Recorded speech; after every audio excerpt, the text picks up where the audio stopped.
Hello guys! It's me, Shandy, and welcome back to the Shan ASMR channel. Naghahanap ka pa ng budget-friendly microphone? Kung oo, sana samahan niyo po ako sa video nito.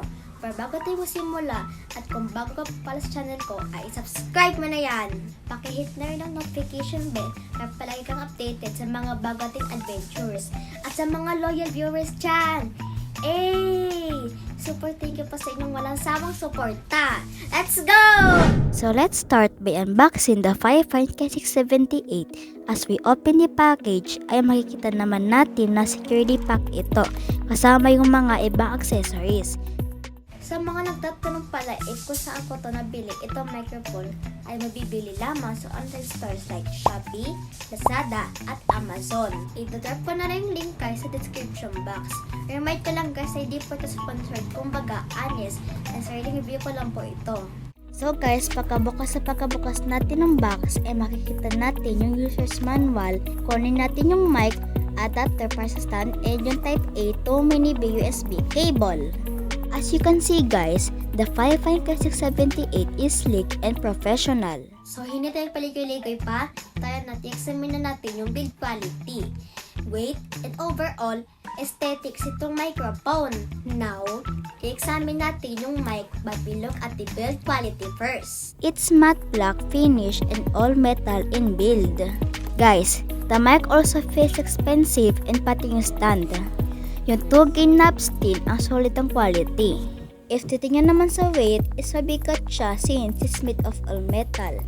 And for its overall aesthetics, it's very sleek and modern, plus it has a classic look. So guys, let's talk about sa features ng mic. Firstly, it has a cardioid polar pattern. Balik guys, ganito itsura ng cardioid type and yung itsura ng pattern pag ganyan yung pick up ng sound niya. Ganito kasi guys, kung titignan nyo, nandito yung harapan. So, dito sa front, malakas yung pick up niya.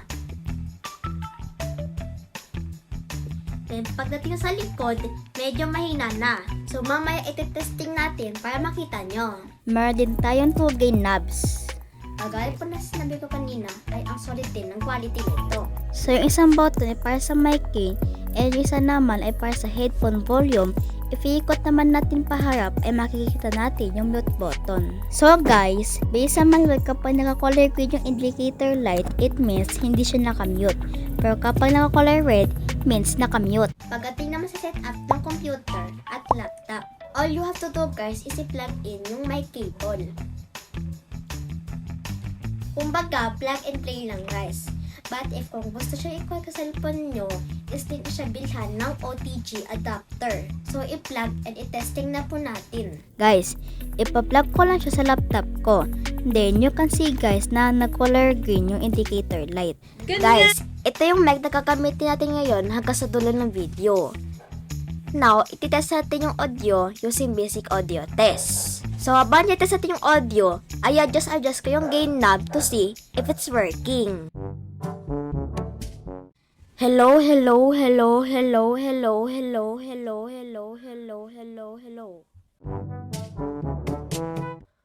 Hello, hello, hello, hello, hello, hello, hello, hello, hello. Ayan guys, perfectly working naman. Again guys, basic mic test ulit tayo. Para malaman nyo lalo yung about sa cardioid polar pattern.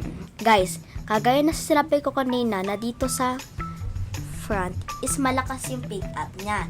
Then pagdating naman dito sa likod is medyo mahina na. So let's go! I-testing na natin!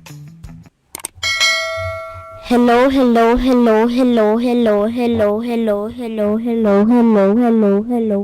Hello, hello, hello, hello, hello, hello, hello.